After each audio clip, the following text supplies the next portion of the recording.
Hi, my name is Gautam and I actually stay in Markajgi itself. Like, I had this back pain. It's been 1.5 years. I have tried many treatments like chiropathy, oil massage, physiotherapy especially, but it didn't work out as much like what I expected. I strongly suggest homeopathy. You people can carry on with the homeopathy. Area Malkajgiri and doctor name is like Nagesharao and the clinic name is Neocare Homeopathy. Shri మహాగణాధిపతయ నమః. ఐం మహాసరస్వత్యే నమః. శ్రీ లలితాంబికాదేవియే నమః. మామూలుగా ఈ మాఘమాసము అనేటువంటిది వస్తూ ఉన్నది. ఈ మాఘమాసములో రథసప్తమి అని వస్తున్నది.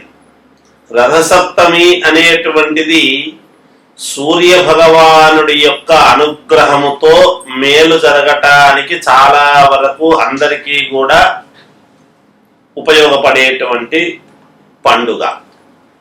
అయితే ద్వాదశ రాసుల వాళ్లకు కూడా రథసప్తమి నాడు ఏమి చేసుకుంటే మేలు జరుగుతుంది? సరే, సహజంగా రథసప్తమి అనంగానే మనం జిల్లడాకులతో నెత్తిన ఒకటి భుజాల మీద అలా పెట్టుకొని మామూలుగా స్నానము చేయటం అనేటువంటిది చేస్తాం. లేదా సముద్ర స్నానము, నదీ స్నానము, బావుల దగ్గర ఉండేటువంటి నీళ్లతోనో శాస్త్రోక్తముగా చేయటం అనేటువంటిది జరుగుతుంది. అలాగే రథసప్తమి అంటే మామూలుగా అందరికీ తెలిసినటువంటిది ఏమిటి? ఇంటి ముందు మామూలుగా కళ్ళాపు చల్లుకొని ఇంటి ముందు ఆవు పేడతో తయారు చేసినటువంటి నుగ్గులు ఉంటాయి, పిడకలు. ఆ పిడకలతో అవన్నీ కూడా వెలిగించి దాని మీద మట్టి పాత్ర అనేటువంటిది, ఈ రోజులలో ప్రతి వాళ్ళు కూడా స్టీల్ది ఇంకొకటి పెట్టుకుంటున్నారు. కానీ పూర్వము అనాది నుండి వస్తూ ఉండేటువంటి ఆచారం ఏమిటి అంటే మట్టి పాత్రలో పాలు పొంగించడం. అలా పాలు పొంగులు రావాలి. అలా పొంగులు వచ్చిన తర్వాత బియ్యము, బెల్లము, ఇంకా కాస్త ఏవో మనం బాగుండటానికి జీడిపప్పు అవి ఇవి అన్నీ వేసి పొంగలి అనేటువంటిది తయారు చేస్తాం. అంటే తీపి పాయసాన్నము అని దాని అర్థం. అలా చేసిన తరువాత ఒక రథం ముగ్గు వేసి, అంటే రథసప్తమి కదా, అందుకని సూర్య భగవానుణ్ణి ప్రతి ఇంటికి ఆహ్వానించటం అనేటువంటిది జరుగుతుంది. అసలు ఎందుకు సూర్యుణ్ణి ఎందుకు ఆరాధించాలి? మరి సూర్య భగవానుడి యొక్క వెలుగు ఎంత తీక్షణముగా, ఎంత గొప్ప వెలుగు! మనము ఉదయం లేస్తే మనకింత వెలుగు వస్తుంది అంటే రాత్రిపూట అన్ని చోట్ల లైట్లు అవసరం అవుతుంది. చంద్రుడి యొక్క వెలుగు ఎంత ఉండినా లైట్లు అవసరం అవుతున్నాయి. పగటిపూట ఎవరైనా లైట్లు వేసుకుంటారా? ఎన్ని లైట్లు వేసినా సూర్య భగవానుడి వెలుగు ఇవన్నీ సాటి అవుతాయా? అంతటి వెలుగు మన జీవితాల్లో, మన కుటుంబాల్లో, మన ఎదుగుదలలో అలాంటి వెలుగు కావాలి అని కోరుకుంటాము. ఎందుకు? ఉత్తరాయణం అనేటువంటిది చాలా ప్రాధాన్యత కలిగినటువంటిది కాబట్టి. రవి సంక్రమణం అంటే సంక్రాంతి పండుగ రోజు ఎప్పుడైతే మకర రాశిలోకి సూర్యుడు ప్రవేశిస్తాడో, ఈ రథసప్తమి రోజున తాను పూర్తిగా ఉత్తరం వైపు నుండి రావటం అనేటువంటిది, తన రథాన్ని పూర్తిగా ఉత్తరం వైపుకు మళ్లించుకొని ప్రయాణం చేయటం అనేటువంటిది జరుగుతుంది.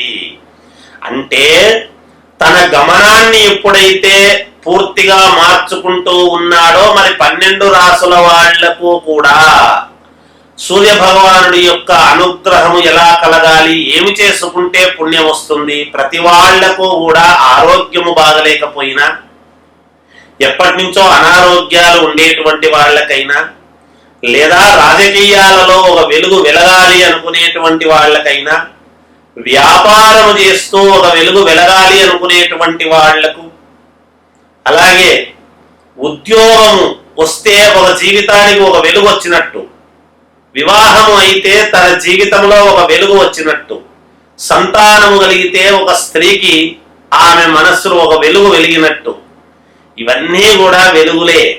మనం అనుకుంటాము ఊరికి అబ్బా సంతోషం ఎక్కడి నుంచి వస్తుంది? ఆనందం. ఆ ఆనందం ఎక్కడి నుంచి వస్తుంది? సూర్య భగవానుడి యొక్క ప్రకాశవంతమైనటువంటి వెలుగు ఎలా అయితే ఉంటుందో అంత సంతోషం అనేటువంటిది కలిగి తీరుతుంది.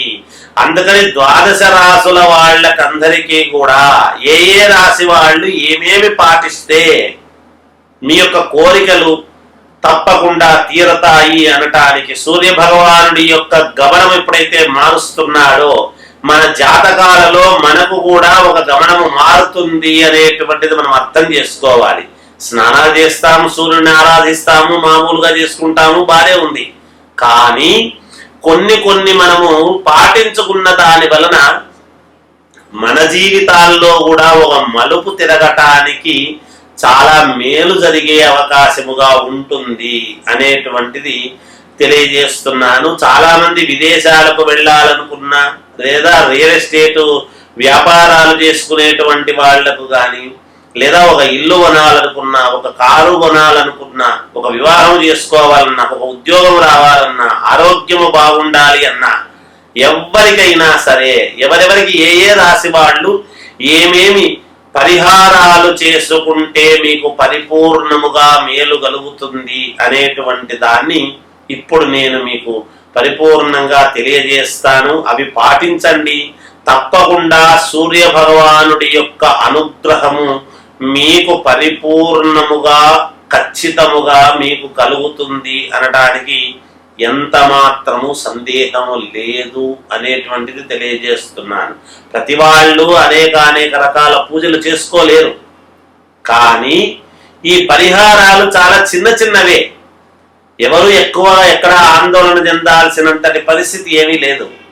ఏ రాశి వాళ్ళు ఏమేమి పరిహారం చేసుకుంటే వాళ్లకు ఆ సూర్య భగవానుడు, ప్రతి వాళ్ళ జాతకములోనూ సూర్యుడు ఉంటాడు కదా, రవి ఉంటాడు కదా, రవిగ్రహం జాతకములో ఎక్కడ ఉండినా, ఉచ్చములో ఉండినా, నీచములో ఉండినా, తటస్థముగా ఉండినా, లేదా శత్రుక్షేత్రములో ఉండినా, మిత్రక్షేత్రములో ఉండినా సూర్య భగవానుడు ఈ పరిహారాలు చేసుకునేటప్పటికీ ఇప్పుడు మామూలుగా ఉత్తరాయణమే కాబట్టి సూర్య భగవానుడి యొక్క గమనము ఉత్తరం నుంచి ప్రారంభం అవుతుంది. ఉత్తరాయణము కనుక చాలా వరకు మేలు జరుగుతుంది.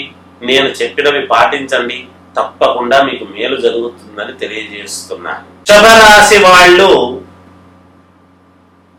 మీరు చేసుకోవాల్సినటువంటి పరిహారము ఈ రథసప్తమి నాడు ఏమిటి అంటే, మీ కోరికలు పరిపూర్ణముగా నెరవేరాలి, ఎంతో కొంత మన దోషము పోవాలి అని అనుకున్నప్పుడు వృషభ రాశి వాళ్ళు ఎలాగో ఉదయాన్నే స్నానము చేయటము, జిల్లడాకులు పెట్టుకొని చేస్తారా, మీకు సౌకర్యం ఉందా లేదా చూడండి. అలా తలస్నానం అనేటువంటిది చేసి విష్ణు ఆలయానికి వెళ్ళటం. విష్ణు ఆలయానికి వెళ్ళి మీరు చేయవలసినటువంటిది ఏమిటి అంటే, 2 కొబ్బరికాయలు కొట్టి 11 తమలపాకులు, 11 ఒక్కలు, 11 రూపాయల కాయిన్స్ ఇవి తీసుకొని వెళ్ళి 2 కొబ్బరికాయలు కొట్టి మీరు 16 ప్రదక్షిణలు చెయ్యండి. చేసి అక్కడే సూర్య భగవానుడికి ఒక నమస్కారము కూడా పెట్టుకోండి. ప్రత్యక్ష నారాయణ స్వామి అని సూర్య భగవానుడిని తలుచుకోండి. తప్పకుండా మీకు మేలు జరుగుతుంది గాక. జయోస్తు.